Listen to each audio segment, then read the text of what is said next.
Well, everybody, welcome. So I'll just straight away welcome my guest here, my speakers. Katarina Lump from the UNHCR representative in Turkey. Mukesh Kapila, Professor of Global Health and Humanitarian Affairs from University of Manchester. And Chris Lockyer, Secretary General of Doctors Without Borders. Thank you very much for coming. You sit under your picture. You sit under your picture, so it's okay. Yes, so a brief introduction to this panel will focus on topics and trends in humanitarian aid. And the primary objective of humanitarian aid is to save lives, which has many obstacles to it. So we will shed here some light with our speakers. And I introduced them, but I introduced them again. Katarina Lump here with us, and Mukesh Kapila, and also Chris Lockyer. Thank you very much for coming. So I start straight away with a lady, of course, here with us. So, I mean, we are at a time where there are more people displaced or refugees since the Second World War, and I mean, that was coming to terms with the most devastating events of history and struggles. So to have a better understanding, why has it increased? Why are we at that point? Well, indeed, we are seeing a 5 years continued upward trend of forced displacement, and that's displacement only related to war, persecution, human rights violation, to conflict, not displacement related to natural disasters. And it's interesting looking at, if you look closer at what this increase entails and what the characteristics are, you have altogether 2/3 of all refugees, that is people displaced across an international border, not those displaced internally, which are always a much larger group than those who cross borders and become refugees. Worldwide, over 2/3 come from only 5 countries. And that's the 5 main causes for displacement that need to be resolved and tackled before we see a reduction. That's the Syria situation, which remains by far the largest refugee situations, with 6.3 million Syrians displaced in the region, but also beyond. That's Myanmar, the situation that has displaced and made refugees large numbers of Rohingyas. That's the South Sudan. And then that's 2 very long, protracted conflict situations. That's Afghanistan and Somalia. So these 5 countries of origin, the conflicts, the situation there is caused to over 2/3 of the world's refugees. So resolving those conflicts would reduce this number significantly. Then if we look, another important feature and really staggering is that the 10 countries worldwide that host the largest number of refugees, first of all, they include 4 of the world's least developed countries, and they host 63% of the world refugees. So there is 10 countries hosting close to 2/3 of the world's refugees, and there's 5 situations causing more than 2/3 of the world's refugee population. And this situation perpetuates, and the challenges are a lack of solutions, the protracted nature of many conflicts. Syria, the situation where many of us thought, and including many Syrians, thought they would be able to return after a year or 2. Now it's in its 8th year. The situation in Afghanistan, causing over the last close to 20 years renewed displacement and no real settlement of the conflict. And then we do have this lack of international solidarity and responsibility sharing when it's only 10 countries who bear the bulk of the responsibility for this situation. And then Another big challenge, it was mentioned in the previous panel, is that the needs really have grown, and the gap between the needs and the resources, the humanitarian funding has grown, which is also linked to the fact that in many refugee situations, we get stuck with humanitarian short-term aid, and we create dependency, and we don't invest sufficiently in self-reliance, so that people are able to live a self-reliant life in dignity in the country that they are hosted, but which also prepares them for another solution for eventually also for return. So that was a nice opening, and also we will underline some of the issues that you have raised here deeper, but talking about those 5 regions, it's good to go on the ground and to have a better understanding, to know what obstacles people are facing. So I will continue with Chris there, as your Doctors Without Borders is doing an incredible job in many regions, and you are facing many challenges, many difficulties, and I think the important thing is probably when it's coming to saving lives, acting quickly, responding quickly, and the emergency itself. So what are the main challenges there on the ground? Yeah, thanks. I think one of the main contemporary challenges that we're finding and we're noticing in several areas of the world is the idea that people seeking assistance and those trying to provide humanitarian assistance are themselves becoming, for want of a better word, criminalized. And we see this in various areas of our operations. There's 3 that we have ongoing at the moment. We have the situation of the search and rescue in the Mediterranean. I think it's well known by a lot of people in this room that the ship that we work with, the Aquarius, is currently forcibly docked in Marseille and is flagless. It can't sail. But that's the sort of the culmination of a recent, very difficult history with these activities. Just over the summer, there was a moment where 630 people who'd been rescued at sea were unable to disembark in Europe and had to be turned back to Libya, where they returned to their lives in various detention centres. This has included, of course, pregnant women and children. And so having a very direct, immediate impact on people we're trying to assist.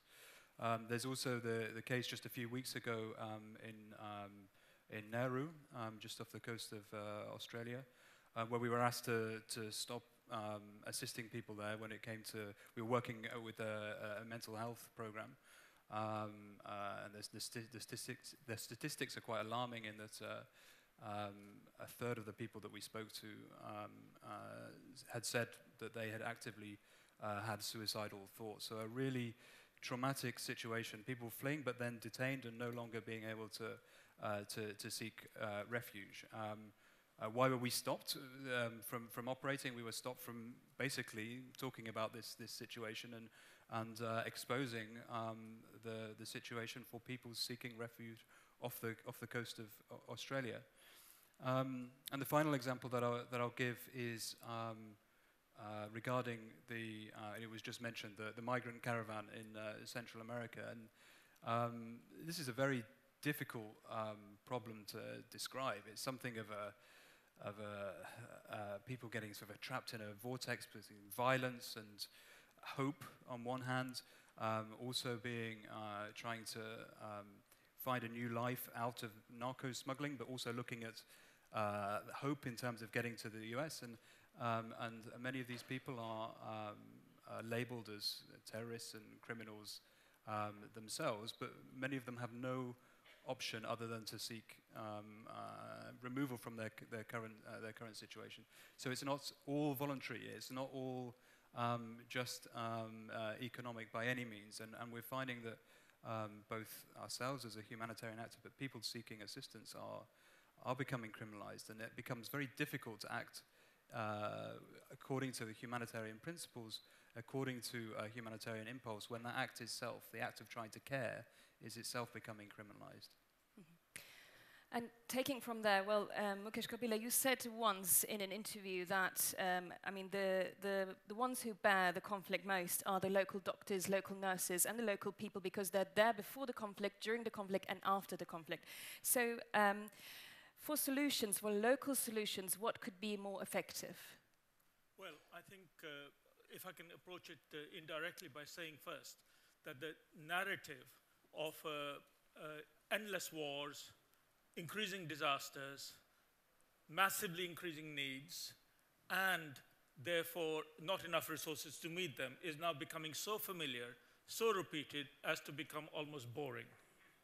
And I think the point here is that normally in life, if a problem cannot be solved by banging your head against a brick wall, all it gives you is a headache, you try and go somewhere else. So I'm struck by some of the debate on this, and I'll come to your question indirectly, by simply saying, at last we are discovering, because we have not as much money as we would like, because outsiders can't come in and solve the world's problems, by force we are having to discover the importance of local action. Now for centuries, for millennia perhaps, local people have been the first responders. By the time international aid comes in, however well-meaning it is almost too late because most of the relief efforts are carried out by local people. Now, in coming to your question, in the case of healthcare, absolutely, local healers and are more trusted. They are present when the crisis or the disaster or the conflict strikes. And whether they are doctors or nurses or whether they are the informal community of healers, they're always the first responders. Now, luckily, we live in an age of technology where we can do much more to help them. Whether it is through distant techniques, and I'm not here talking about video conferencing with sophisticated technology, I'm talking about very humble Skype. I have seen surgery being performed locally in Syria under guidance from a surgeon by non-surgeons operating under Skype guidance as to where to cut and where to drain and all those kinds of things. So technology is one thing. The second thing that we can do much more about is actually having more trust in local people. Now, when militaries bomb communities, some innocent people get killed, and we consider that collateral damage. But when we try and put more resources into local communities, then the world talks about, oh, that's corruption. We can't trust them. But I'm afraid some element of diversion is natural, is a cost of doing business if you really want to localize. One of the disappointing things about this whole business is we met in this very city 2 years ago at the World Humanitarian Summit, and I was there, and we ranted and raved about localization. Actually, the amount of progress that's been made in 2 years since the summit has been infinitesimally small. And therefore, I'm afraid the question I have to throw back is, it's not that localization is not important and locals are not the best initial providers and long-term providers as well, when outsiders can't have access. That's self-evident.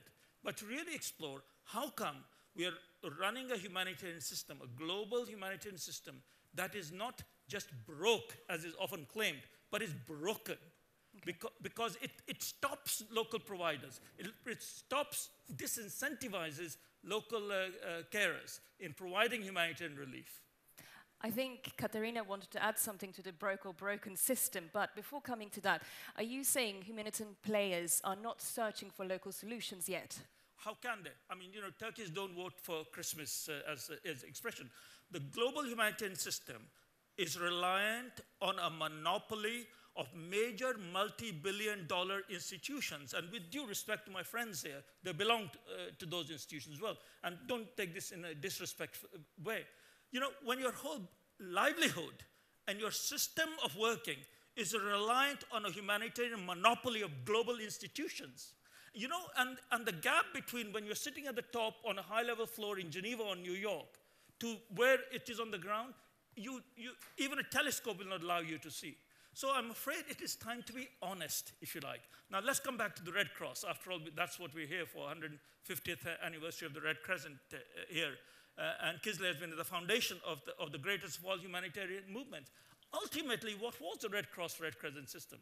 It is fundamentally a collection of national societies and local communities. But what happens over time is that these things get globalized. And one of the aspects of globalization, unfortunately, is centralization. So I want to actually open up this discussion a little more with your permission, if I may, and say, let's be honest. The current system cannot allow more agency, more resources, more effort being put on local actors because it is a threat to the global monopoly of international organizations that we all make a very nice living from. Okay, then I think we should talk about what needs to be done then, if we're making this statement. So, Katarina, I'll move on to you from there. I would disagree. You would disagree? No, I would maybe say that the world is learning, and it's learning maybe slower than we would want to.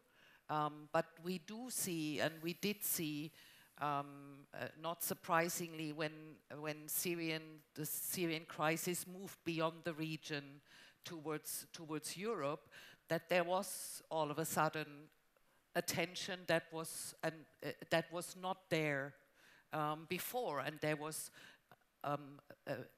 from our perspective, an important step forward in the New York Declaration for Refugees and Migrants, where maybe you would say that also that is not sufficient, and this is something that should have happened much further. But it, from our perspective, is a set of commitments to really improve the way we respond to large movements of refugees and of migrants, and it has a number of not so new elements, but for the first time agreed in consensus by 193 states. So from that perspective, the world and states and all of us do learn. Just to mention a few of them that have already changed the way in which we are able to work. With the New York Declaration, and the aim in terms of the refugee response is to have more predictable and equitable burden and responsibility sharing between states. It places emphasis on self-reliance, on moving away from humanitarian assistance, except in a very initial phase. It emphasizes the need to not only address the humanitarian needs of refugees, but support host countries and host states and host communities, and brings in a whole set of new actors, explicitly mentioned, what one could describe as a whole of society approach that involves not only local humanitarian actors, but also the private sector, international financial institutions. It allows us to raise awareness and also raise support for systems, national systems in host countries and host communities. And we've seen that following this New York Declaration and the discussions among states and actors to move towards a more comprehensive, a more predictable and a more shared responsibility for refugees, we've seen indeed quite some improvements in the way in which also much stronger actors than humanitarian actors have come into play in the response. So maybe that's not like the discussion about localization at the World Humanitarian Summit. That has moved incrementally. It has indeed moved.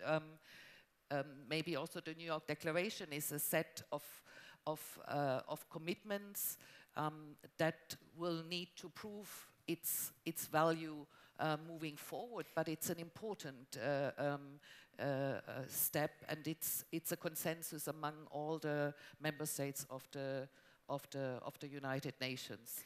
Maybe, Katarina, sorry to interrupt you there, just to add on, as you are the representative in Turkey of here, and you've witnessed the whole situation with the Syrian refugees, and we are seeing that it's in its 8th year of conflict, and Turkey is the largest hosting refugee countries. So in those 8 years, how it's dealt with, especially when it comes to terms with putting up camps or water, sanitation, health, what have we learned from those 8 years? I mean, Turkey, the response, the refugee response in Turkey, which has been, I think, is recognized globally as being rather unique and impressive, is characterized by the fact that Turkey has adopted, when numbers of refugees were already somewhere between 1 and 2 million, has adopted a very comprehensive legal framework for international and temporary protection. So, and this legal framework envisages the inclusion of refugees in national systems. So you have, meanwhile, more than 150 migrant health centers that are part of the public health system where Syrians and other refugees can access healthcare.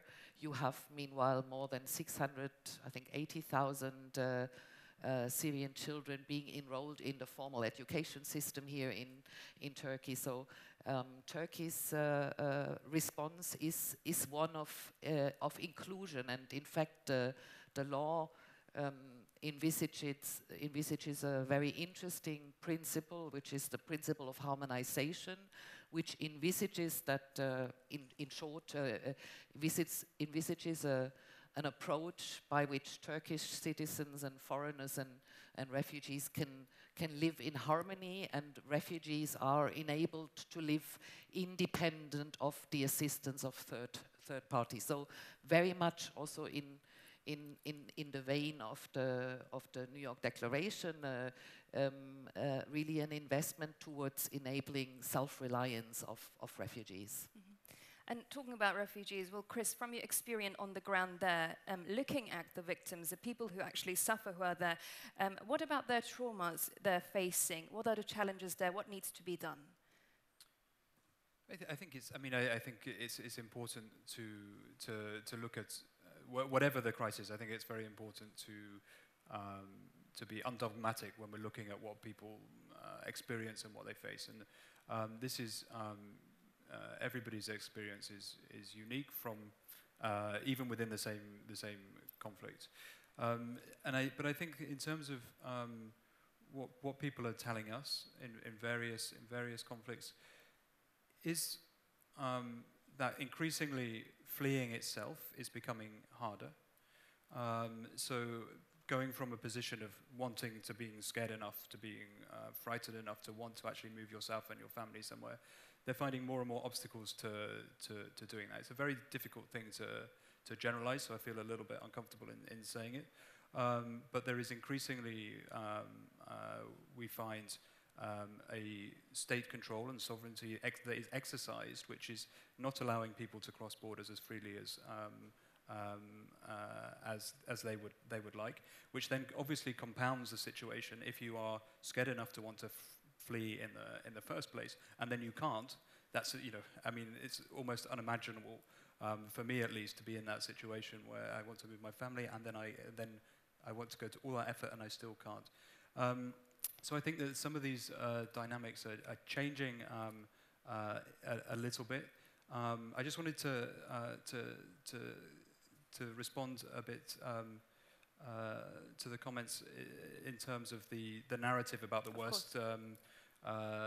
The worst ever humanitarian crisis, and I fully agree with that aspect. I think we lose meaning when we overgeneralize and when we say things are worse and worse and worse. And I think that if something is, we are going to say that we're facing the worst or the most humanitarian crises ever, then we need to be very sure that we've got evidence to say that. And I think that's a very hard thing to get.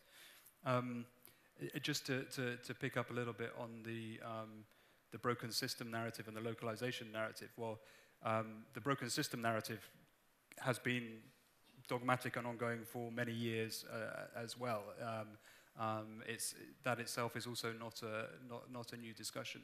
I think it's very difficult in a session like this to be constructive in terms of fixing the system. I mean, because nobody knows what the system actually is. We had the discussion this morning, in the keynote speech this morning, about the ecosystem, which is, I think, a better description of what is faced, but still defining a system is very difficult. But I would say the one thing that needs to happen to shift is basically giving up control, and that means a very positive effort for these multi-billion organizations, and I would just make a caveat that I don't think we are dependent on them, but I don't want to talk about us so much. But we need to ensure that people are given responsibility. And now this is a very easy thing to say, because every time money is handed down, there's an extra layer of control and accountability there, which people have to respond to. And fundamentally, there are some major donors in the world that control what happens. But until we allow, and this may mean going back to domestic legislation, to actually look at benign things like forms on donor proposals and boxes and certain things like this, to be able to allow people to make decisions closer to the field, then I think we're not really tackling the problem. It has to be a willingness to give up control, and that's a very uncomfortable thing for a lot of these institutions.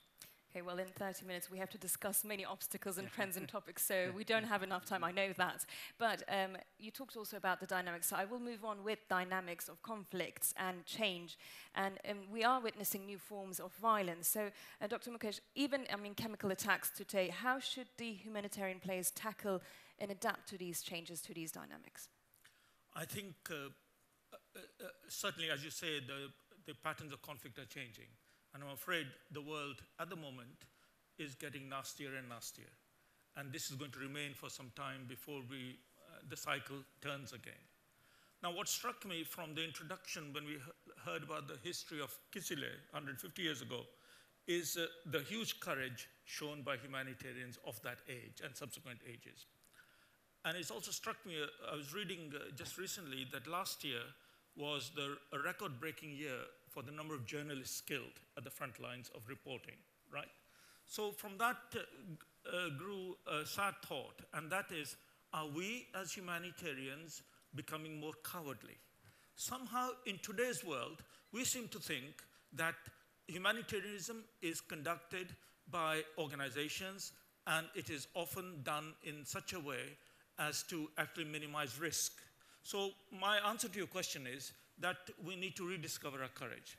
This is not to discount the hundreds of thousands of people who are providing humanitarian help with great courage, at great risk to themselves, and we celebrate them and we commemorate them. But in structural terms, in system terms, I think we're becoming much more risk averse. So in order to address the question of how do we address the changing patterns of conflict in a world with wars without apparent end, I think we have to recognize that it is time to actually stand up, and it's time to take risks more. If certain principles are worth struggling for, like humanitarian principles, the principles of humanity, then I'm afraid that the same principles are worth dying for.